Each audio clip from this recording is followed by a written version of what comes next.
Good afternoon and welcome to Road America as we start a North American doubleheader. It is round number 2 of the Radical Esports Cup here on iRacing. Some fantastic racing last week at the Nürburgring has set us up for a great season, and that is going to continue here at Road America. The long straights, the long braking zones and difficult sharp corners of this great circuit is going to play host to round 2 of the iRacing Radical Esports Cup. Welcome along, everybody. I'm Ewan O'Leary alongside Ron Mells here for this round of the championship, and we had a lot of fun last week at the Nürburgring. Ron, there's every reason to suspect that this round number 2, is going to be even better. You know, that Nürburgring race 1 week ago really surprised me as someone who's covered the Radicals for coming up to well over 2 years at this point on iRacing. I was kind of expecting that race 1 week ago to be a bit of a slow burner. That was a killer race 1 week ago, and then you put these draft-heavy cars around a track like this with those long straights and those heavy braking zones. We're going to be in for an even more of a barn burner race than we were 1 week ago. Really looking forward to it. Next week we'll be in Canada, by the way, for this North American doubleheader, as you've just seen. The standings are as follows as well after the opening 2 weeks, or a week and a half, I guess.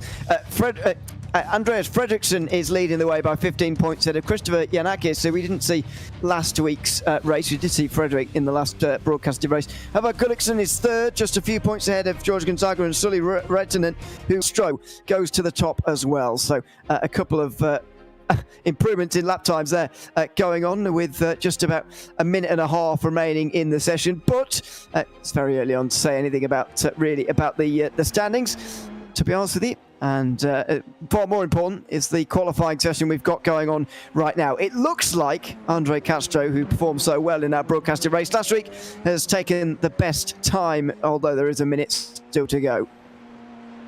Yeah, still a little bit of time left for these drivers to try and improve, but talking about Andre Castro behind the wheel of that number 2 machine, kicked off these 2100 GMT Friday broadcasted races here on iRacing and RaceSpotTV. Kicked it off 1 week ago with a win, and it was a rather convincing one at that. He had a rather big gap towards the end, certainly withstood some challenges throughout it though, and all throughout these broadcasts, we're going to see a lot of very talented racers in these SR10s, seeing Sebastian Lipp in the number 12 machine pop up, Christoph Lipp, his brother, jumping up to the provisional pole. Christoph Lipp and his brother Sebastian incredibly quick in these Radical SR10s. First time we've seen Christoph in the number 3 machine thus far this season, but I mean, based off the fact he just jumped himself onto the provisional pole, shows you everything you need to know about that driver, as Friedrich has a mega sideways snap coming out of the final corner. He needs to improve from 12th. This is not where you'd expect to see him at all. The series leader, so 208.9, that's nowhere near it. He is going to need to improve dramatically throughout the race here. He's going to need to make some overtakes, as is Howard Gullikson, actually. I seem to remember doing the same last week, coming through the field quite dramatically. We're going to have a couple of those drivers doing exactly that here in this race. Let's have a look at the starting grid, with Christoph Lipp taking that late pole position ahead of Andre Castro. John Butterfer and Sebastian Lipp are on row 2 ahead of Luke Crowley and Heinz Prohm, both of whom were leading the session at one stage. Kjell Larsen is next ahead of Franco Sanchez-Buckley. Rafael Blanco and Daniel Mosteller round out the top 10. Myron Ierny is 11th alongside Andreas Friedrich.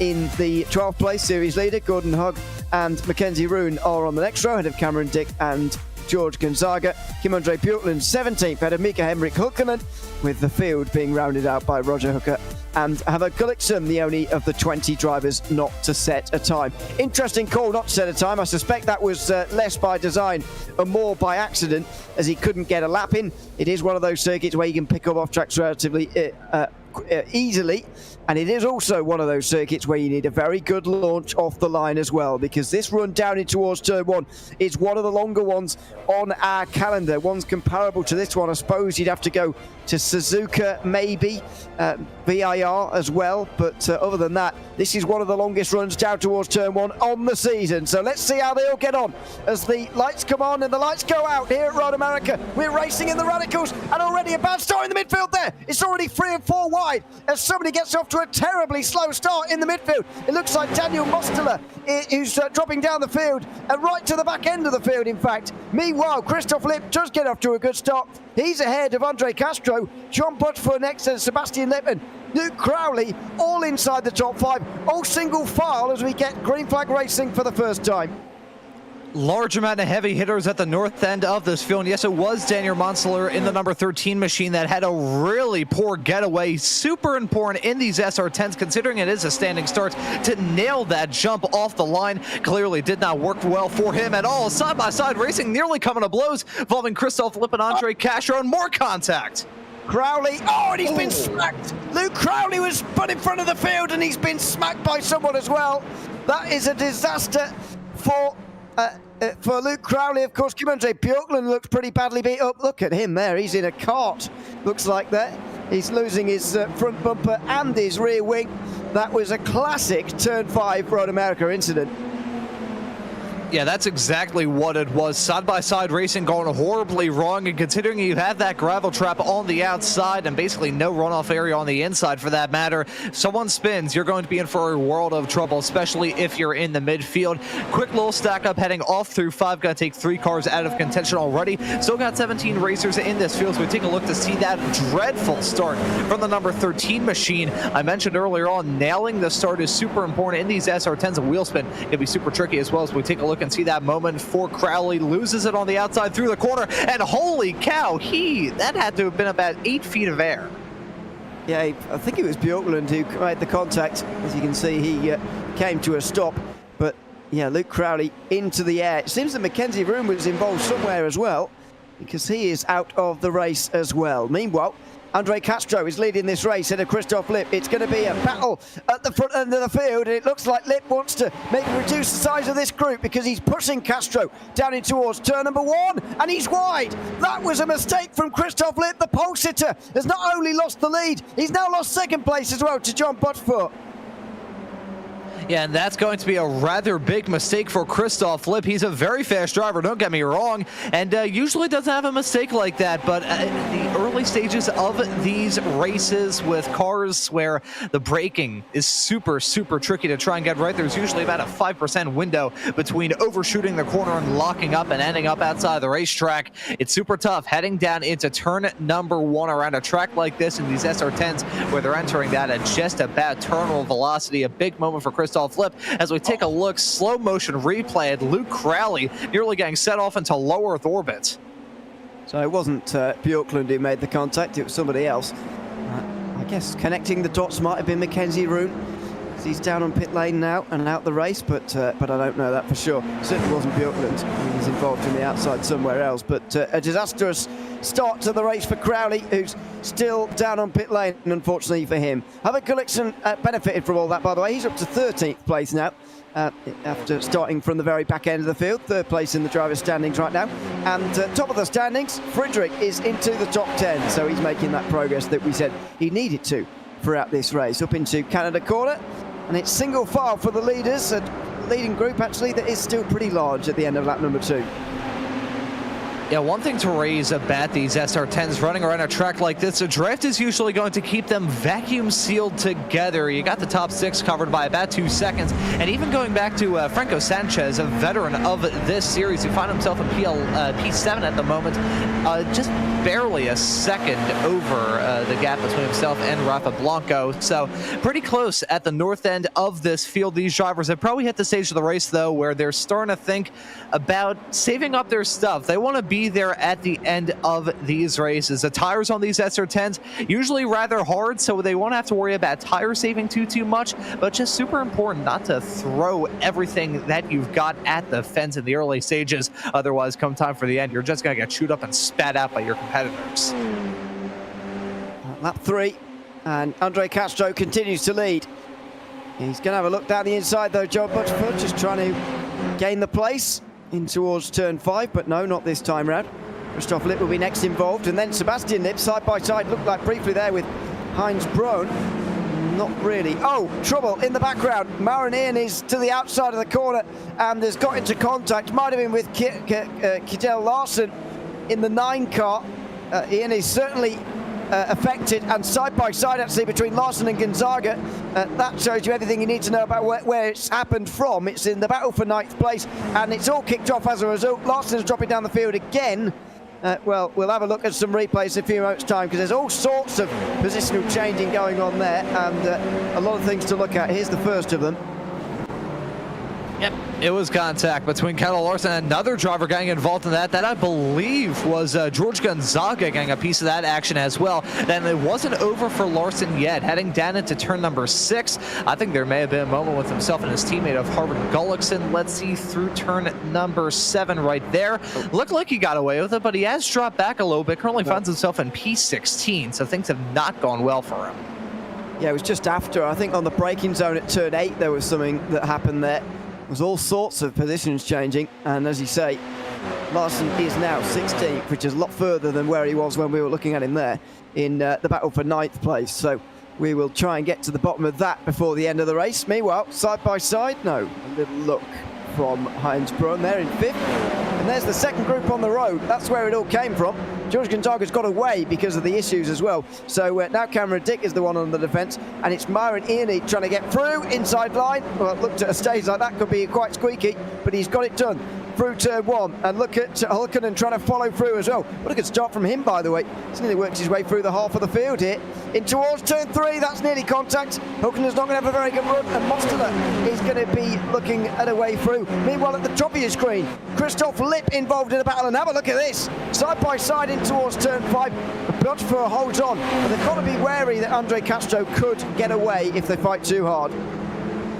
Yeah, we got battles going on all up and down the field. You can see 2x2 action. The battle for 10th really heating up as they head their way off through turn number 5 and 6 right now. But back at the front of the field, Andre Castro using that battling between Bodefer and Christoph Lipp to try and extend that gap now to about 0.8 of a second. So I guess it did work for him very briefly. As we see still at the front of this train is the Italian of Myron Ianni, the number 10 car, fittingly running in 10th at the moment. He's got Cameron Dick right in tow as well. So we may end up seeing a battle between these two in the not too far off future. And credit where credit's due as well to the number 13 of Mosteller. The fact he had such a bad start, dropped all the way down to last. He's made his way up to 12th. Probably not the result he had in mind, but it has been a pretty nice recovery drive for him, and we're only 4 laps in.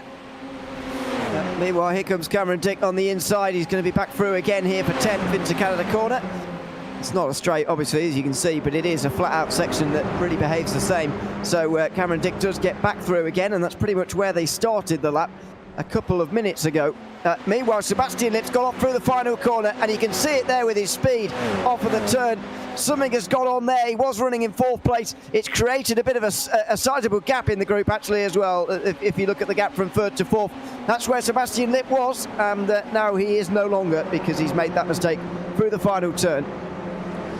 Yeah, these drivers clearly playing me like a fiddle. I said a matter of like 3 laps ago that the drivers in the top 6 were all covered by less than 2 seconds. Now it's the front 3 covered by nothing, and then you have to go back about 1.5 seconds to find Heinz Braun in 4th. As we see that moment for Sebastian Lipp heading through the final corner. Just a quick little snap of oversteer heading off through it. I can hear the unmistakable sound of tires screeching as he tried to lock it down, keep it going in a straight line. Of course, went through the grass and the gravel, losing out some spots and some time in the process. Still finds himself in the top 10, however, not a moment that he will want to repeat between now and the checkered flag. And speaking of, these official races here for the Radical Esports Cup official series on iRacing go by mightily quick, even around a track like this with 2-minute+ lap times. We're getting up to the halfway mark of this race already, and I gotta say, it's same old in terms of Andre Castro clearly showing the pace of the north end of the field. It is, yeah, it is rather. I wonder whether he can beat his place, because last time out, last week, I don't want to say his win was entirely because of battles that happened for second, but he was certainly enabled to get away in the last couple of laps because of those fights. So he'll be hoping that happens all over again here, but we'll see if there's a different story this time round as Andre Castro makes his way through Canada corner. Botchford and Lipp still in tow. This is for 10th place again. Maroney, he's back in front again, but here comes Cameron Dick again. This time round he doesn't make the move at Canada corner. Mosteller behind, and then Hulkonen as well. It's actually a larger group than the one we've got for the lead at the moment, and they certainly seem to be more willing to overtake each other as it stands. Just 5 laps gone. As you say, very quick races here in this series. We're going to clip off those 12 laps very, very quickly indeed. Here comes John Butford in towards turn number 1. Not getting close enough. Get the feeling he's just holding himself back at the moment, really. Yeah, potentially. We are certainly in that stage of the race where these drivers are going to maybe take a bit more of a concealed approach in terms of them really showing off their pace, but nevertheless, side-by-side racing still flaring up between Myra and Ianni and Monsoler. Monsoler trying to get that move done to slip his way up into 11th, as at the front of the field is still the drivers in the overall podium spots covered by practically nothing. Side-by-side still between Ianni and Monsoler at the bottom of your screen. They finally single file out, coming out of turn number 3 onto this flat out blast into 5. But as I say that, though, they continue to go side by side. One thing that you'll quickly come to notice when it comes to these Radical SR10s, they are draft monsters. So even if you get a bad run, you can just go right back up to the car in front, just utilizing that slipstream a little bit, which, I mean, considering we're running at Road America, one of the fastest tracks on iRacing, definitely going to see a lot of that whenever these cars are here. You certainly do. I mean, we both said it last week, surprised by the level of drafting that they were actually able to do at a circuit that is actually quite traditionally difficult to overtake on. So far, we actually saw more overtaking last week than we're seeing this week, but that might be being a little bit unfair to those down towards the mid-pack and maybe a bit further back as well, where they are providing the action. Here's another little bit of it, but Brown and Blanco remain single file. That's Sebastian Lipp squeezing Buckley in towards Canada corner. It's gone wrong. It had disaster written all over it, I've got to say. And unfortunately, Sebastian Lipp has indeed ended up in the gravel on the outside of Canada corner. Franco Sanchez Buckley goes up to 6th place. Andreas Frederick gets another place. He's up to 7th now. And a small little mistake from Sebastian Lipp. That's one thing to raise about these SR10s. The mind games are so important. A lot of these drivers can do themselves in mentally. You have one small little mistake and it just snowballs into many. As someone who has not only covered these Radical official races for about 2 years at this point, you can also have collisions like that heading down into Canada corner. I was just going to raise that one mistake can snowball into many, but for Christoph Lipp, it was a mistake and then a small little punt heading down into Canada corner. A heartbreaker for him. Certainly not how he wanted his race to go at all. Finds himself just barely inside the top 10 and a couple more mistakes of dropping out of it. I thought that was going to be the time that John Butterford just kicked things off here, but he does not. And Andre Castro continues to lead in towards turn 5 this time round. So it's Castro, Butterford and Lipp. 1, 2 and 3, and they look like they're going to contest the win here. I guess the motivation for not fighting just yet is not allowing anybody else to catch up. Heinz Brunn and Rafa Branco are not that far behind, but they're clearly not as quick as these three. I don't really know why they don't just try and fight it out, to be honest. These two are not posing too much of a threat, really, to that lead. There is the margin between these two. It's just half a second. They're not exactly at pushing distance, but even if they were, it doesn't seem to be helping. More than 3 seconds of a margin. So 5 laps to go. Those are going to go by very quickly. How and where does Butterfield really kick this off? Because he's got to do it at some point. And that is a real quick question. What does he have up his sleeve? What is he planning to try and get this move done? There's so many opportunities to try and get an overtake done around a racetrack like this and race cars like these.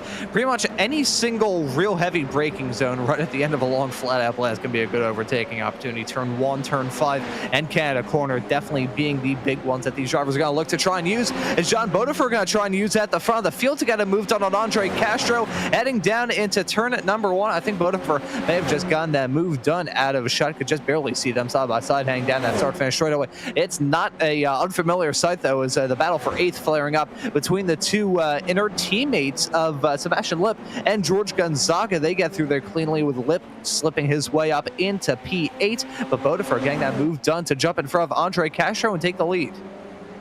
Here's the battle then. It has kicked off. 5 laps to go, and this is what we've been waiting for. This is what we got basically for the entirety of the Nürburgring race. We're going to enjoy for the final 5 laps here at Road America. Round the outside of turn 5 for Andre Castro, as John Butterfield took his lead in towards turn number 1, and he's going to take it in towards 6 as well. Holds the inside line through those pair of left-handers. This race is properly on now, and Andre Castro's got some work to do to get that lead back again. Oh, this race is getting spicy. Reminds me of the time that I got my tongue stuck to an ice pack after biting into a jalapeno. But it's really heating up at this point. We got these very fast drivers at the front of this field. Andre Castro off the back of that win 1 week ago. Christoph Lipp, who's a serious contender in the European Championship in 2024 for the Radical Series. And you also got John Bodefer, who's very fast in the Americas League as well. This is going to be some real good battling for the final few laps of this race. Look at these drivers bump drafting, heading through kettle bottoms down into turn number turn number 12 of Canada Corner. These drivers are not giving us a rest here in the commentary booth. Well, they made an interesting decision there, to be honest, to bump draft down that, as you say, not straight, but it is a long flat out section. Does that show that Castro is willing to bide his time a little bit more before the end of this race? It maybe feels like this race is going to be a bit more tactical than the previous races, or previous race, I should say, this season. What's Castro going to do here? It's going to be very telling here from the air. Does he go to the right here to overtake? Yes. So it's not particularly... Oh, there's contact! And Bodefer's off the road. That was Andre Castro there, I'm afraid, moving over into John Bodefer's line and sending him straight off into the gravel. Big moment for the both of those racers. That could have ended in tears for both of those drivers, but it certainly ended in tears for Bodefer, the driver of the number 1 car, getting shuffled off the road. Really nothing he could have done to avoid that. Through the braking zone, sliding over a little bit was Andre Castro.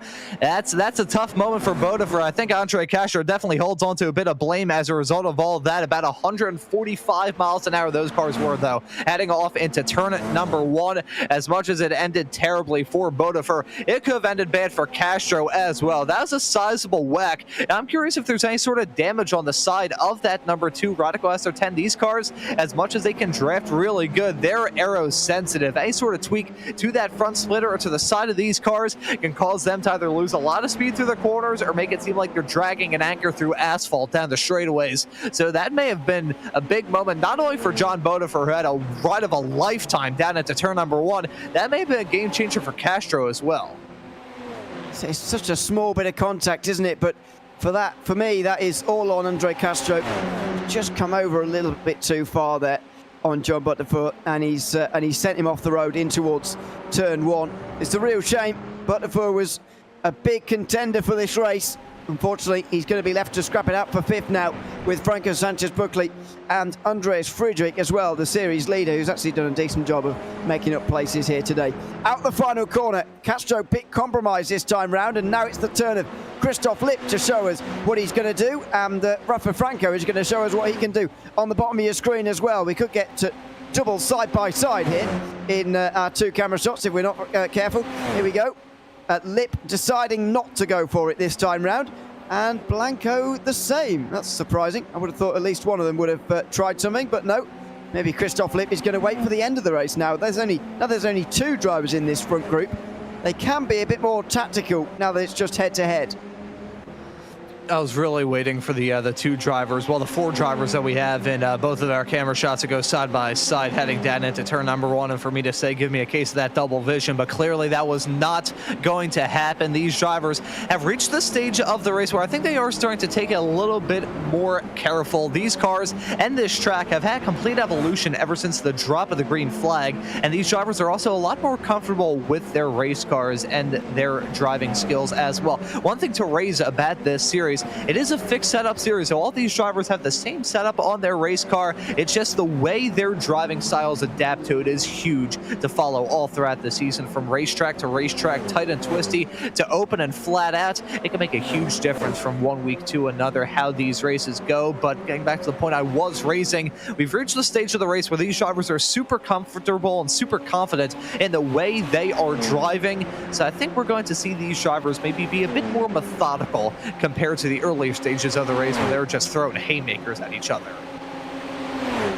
It's certainly been a more considered race than what we saw at the Nürburgring, which is very entertaining, but not quite as considered as this one. Buckley, meanwhile, gets past Bodefer for 5th place, by the way. We'll try and do our best to tell you about the other battles that are going on circuit, but we're obviously trying to catch everything that's going to happen up front here, because Castro and Lipp at some point are going to explode into a great leading battle. So then, out of the final corner, will it be this time? Because it's penultimate lap already here, lap number 11. Now, does Christoph Lipp decide to go through him? Oh, well, I think he was even thinking about it, deciding what to do, and in the end deciding not to. So he bump draft Castro in towards turn 1. What about down in towards turn 5? Does he do anything different? As Kim-Andre Bjorklund, by the way, gets back out onto the circuit again, he's going to be put a second lap down pretty soon. But at the moment, he's just running out front of these guys. This is what happened to Butterfoot. Got past Buckley initially, and then Buckley just slammed himself straight in front of Friedrich. Now those positions have reversed. So that is Buckley back into the top 5 again as these two follow each other. It's going to be last lap then for Christoph Lipp. He's elected to wait to the very end. Yeah, I think these drivers are not only waiting for the final lap of this race, as Mr. Radical himself, Mr. J.R. Gregory, saying in the race spot chat, probably waiting for turn 11, probably waiting until Canada corner to try and pounce. That is certainly the time to do it. Reminds me of my karting days. I remember I would always want to go out on track right towards the end so nobody could try and shadow my lap time. That was always a strategy that I had. Yes, I was a conniving little kid back then, but I think these drivers got to try to implement something like that themselves. I got to wonder, though, if Christoph Lipp is going to have the pace to really get a move done on Andre Castro. Certainly a quick driver, don't get us wrong at all. With a 1/4 of a second gap, and the only reason why that gap is decreasing is because they're heading down the straightaway right now, where we're seeing the drivers of Heinz Braun and Rafa Blanco deal with right now. They also dispatch of Kim-Andre Bjorklund in the number 11 machine, running the air conditioning mod without a front end on that race car. Some good ventilation in the cockpit, not good in terms of straight line speed, but these drivers are coming on to the final lap, and I think unless Christoph Lipp tries to get a move done early and strike while the iron is hot and try not to run wide coming out of the final corner, Andre Castro may be able to grab his second win of this season. Well, that out of the final corner there is exactly why waiting for the last lap is so dangerous. I think waiting for Canada corner is quite dangerous as well, to be honest with you, but we'll see what he's going to do. He hasn't even got the choice of going through at turn 1 this time round, so he'll have to follow through there.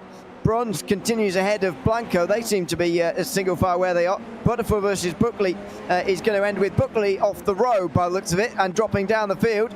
So we'll keep an eye on that. Meanwhile, the leaders come down towards turn 5, and Christoph Lipp's mistake out the final corner looks to have cost him. His 2 best overtaking opportunities on the lap are going to go past in vain here.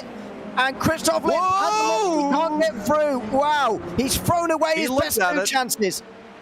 He looked at, though, heading down into turn number 5. Christoph Lipp was maybe trying to spook Andre Castro out of the way, and based off the fact it sounded like I sat on cold toilet seat, it spooked me in the commentary booth as well. But Christoph Lipp, he looked for it, but in the process of doing that, he lost even more time to the back of Andre Castro. Got one more flat out blast left to negotiate, but he's going to have to deal with the dirty air heading through the carousel. I think this is coming up the good way of Andre Castro. Let's see how it shakes out, though.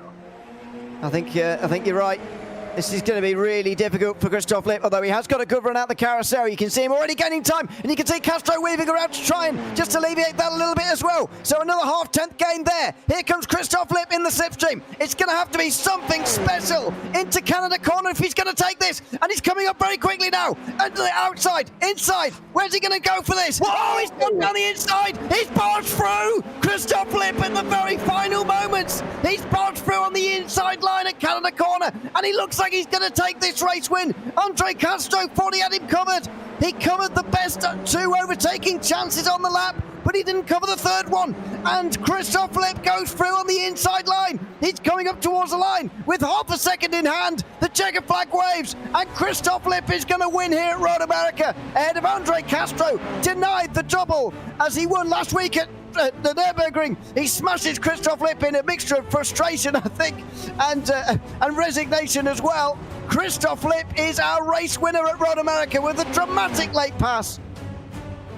That was incredible. Let's take a look at the replay. He was feigning to the outside, then switched to the inside, breaking the elbows at, banging sides with Andre Castro. He got sideways off into the dirt, and that just about sealed it for Christoph Lipp, the German behind the wheel of the number 3 machine, putting off one of the best moves I have ever seen in my entire time covering radicals on iRacing. That was absolutely incredible from Christoph Lipp.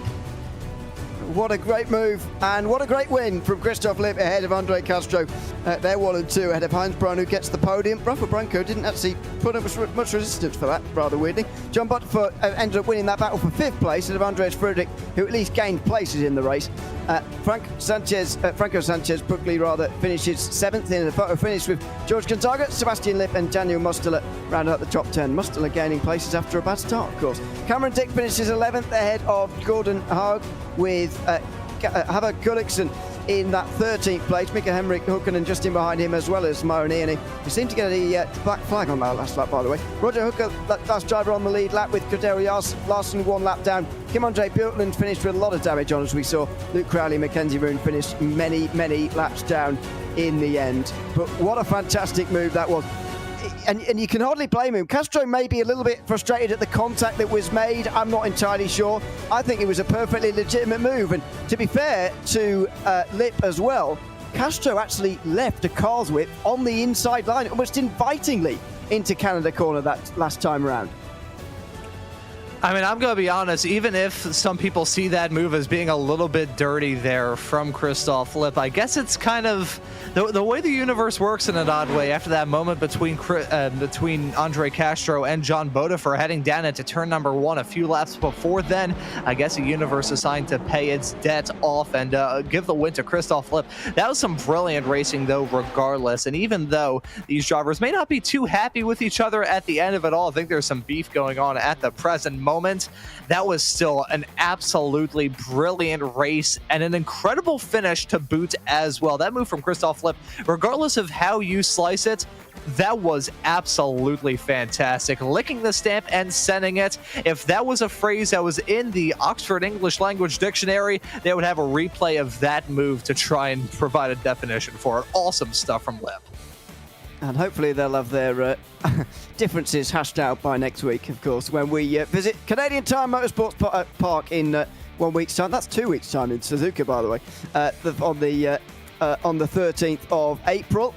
That will be on at 9 p.m. CET in the series. So make sure you join us for that on the 30th of April. But as I say, 1 week's time, we'll be at Canadian Tire Motorsports Park in this series in week number 3. Don't forget, if you're a watcher on RaceSpotTV, by the way, you can catch the European and Americas Championship of the Radical Sim Racing Series as well. That will have its next round in the Americas Series on Sunday, actually, in 2 days' time. And then we'll have that round at Suzuka, as you can see on your screen there, in the European Championship coming up soon there as well. So make sure you check those out. Another great night of Radicals racing here on iRacing. Big thanks to everyone who's been tuned in. I've been Ewan O'Leary alongside Ron Miles, with Ramiro Augustin Cisneros behind the cameras. We'll see you in 1 week's time for the next round of the Radical E-Cup here on iRacing from Canadian Tire Motorsports Park. But from all of us here at Road America, for now, it's goodbye.